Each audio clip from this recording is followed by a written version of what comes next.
कुछ लोग कहते हैं दोस्तों कि भाग्य कुछ भी नहीं होता। भाग्य जैसा कुछ भी नहीं होता है, सब कुछ कर्म ही होता है। गलत कहते हैं लोग। हरे कृष्णा दोस्तों, मैं अजय राय। दोस्तों, भाग्य ही सब कुछ होता है। गलत कहते हैं लोग कि भाग्य कुछ भी नहीं होता, बल्कि सब कुछ भाग्य ही होता है और सब कुछ भाग्य पर ही निर्भर होता है। लेकिन हम लोगों को दोस्तों जानना पड़ेगा कि आखिर भाग्य होता क्या, भाग्य किसे कहते हैं, भाग्य क्या है। तो दोस्तों, भाग्य है हमारे कर्म। दोस्तों, हमारे कर्म ही हमारे भाग्य की रचना करते हैं।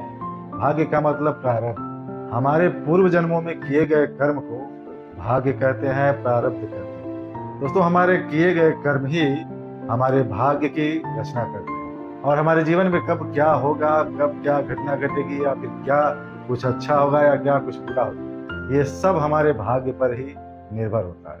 दोस्तों, अब जानते हैं कि भाग्य किस प्रकार हमारे जीवन में काम करता है। दोस्तों, आप सब लोग जानते हैं कि हमारे देश में कुछ ऐसे नेता भी हुए हैं जो कि बिल्कुल ही शिक्षित नहीं थे, एकदम अनपढ़ थे, लेकिन फिर भी वो एक अच्छे पद पर बैठे और देश के सामान्य पद पर बैठे। दोस्तों, आखिर ये क्या है? और वहीं पर एक अच्छा खासा पढ़ा लिखा नवयुवक जो कि अपने जीवन में पूरी मेहनत करके पढ़ाई किया, ग्रेजुएशन किया, डिग्री प्राप्त की, लेकिन फिर भी वो बेरोजगार बैठा है। ये क्या है? कर्म तो उसने अच्छे किए, तभी ना उसे डिग्री प्राप्त हुई। तो कर्म में तो कोई शक नहीं है कि उसने कर्म कैसे किए। कर्म उसने अच्छे किए, लेकिन दोस्तों उसके पूर्व के जो कर्म है, पूर्व के अशुभ कर्म है, वो उसको आगे नहीं बढ़ने देगा। जो उसका पूर्व का भाग्य है वो उसको आगे नहीं बढ़ने देगा। ये होता है दोस्तों भाग, प्रारब्ध। लेकिन दोस्तों, सबसे इंपॉर्टेंट है, सबसे महत्वपूर्ण है कर्म, वर्तमान का कर्म। जो आप इस समय जो कर्म कर रहे हैं, उस कर्म में इतनी शक्ति होनी चाहिए, इतनी प्रबल होनी चाहिए वो कर्म है आपका, कि आप अपने भाग्य को बदल सकते हैं। वर्तमान के कर्म से आप अपने भाग्य को बदल सकते हैं, अपने भाग्य को एक नई दिशा दे सकते हैं। आपके कर्म में उतनी शक्ति होनी चाहिए। और ये दोस्तों होगा कैसे? मान लीजिए आपने पढ़ाई तो किया, बहुत अच्छी पढ़ाई की, डिग्रियां भी प्राप्त की आपने, लेकिन फिर भी आप असफल हो गए। आखिर क्यों? इसके पीछे आपके पूर्व जन्म का अशुभ कर्म था, अशुभ प्रारब्ध था, जो कि आपको आगे नहीं बढ़ने दे रहा। इस स्थिति में दोस्तों आपको सिर्फ और सिर्फ अध्यात्म ही है जो आपको आगे बढ़ा सकता है और आपके पूर्व जन्म के अशुभ कर्मों को विध्वंस कर सकता है।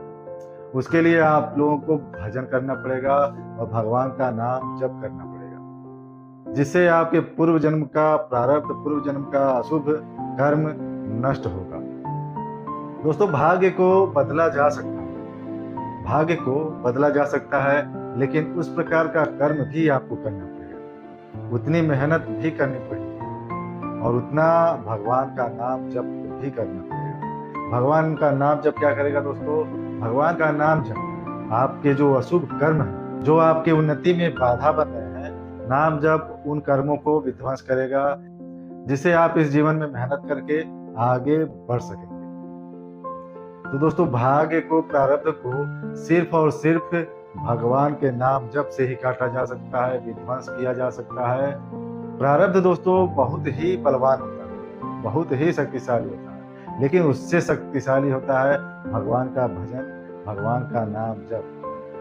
हम भगवान के नाम जप से प्रारब्ध को भोगने से बच सकते हैं, और प्रारब्ध को भोगने से बचने का कोई भी रास्ता नहीं। प्रारब्ध आपको भोगना ही भोगना पड़ेगा। अगर दोस्तों आप बार बार असफल हो जा रहे हैं, बार बार निरुत्साहित हो जा रहे हैं, तो इस स्थिति में आपको भजन और बढ़ाना चाहिए, भगवान का नाम जप और बढ़ाना चाहिए, और भगवान में प्रियता और बढ़ानी चाहिए। भगवान का नाम जप, भगवान का भजन आपको कभी भी असफल नहीं होने देगा, असफल होने का एहसास भी नहीं होने देगा। क्योंकि दोस्तों, नाम जप जो है वो आपको एकदम पॉजिटिव बनाता है, नेगेटिव विचार आपके अंदर से खत्म कर देता है। चाहे आप किसी भी परिस्थिति में, आप नेगेटिव नहीं सोच सकते। अगर आप नेगेटिव नहीं सोचते हैं आप सिर्फ और सिर्फ पॉजिटिव सोचते हैं तो आप खुद सोच सकते हैं कि आपको सफल होने से कोई नहीं रोक सकता।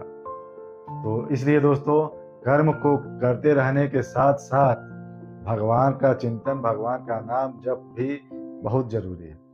क्योंकि दोस्तों, गीता में भगवान श्री कृष्ण ने अर्जुन से स्वयं कहा था कि हे अर्जुन, तू मुझको स्मरण करता हो, मेरा नाम लेके तू अपना कर्म करता जा। तो दोस्तों, भगवान का स्मरण करते हुए, भगवान का नाम जप करते हुए आप अपने कर्म में लगे रहिए। सफलता एक ना एक दिन अवश्य मिलेगी। राधे राधे।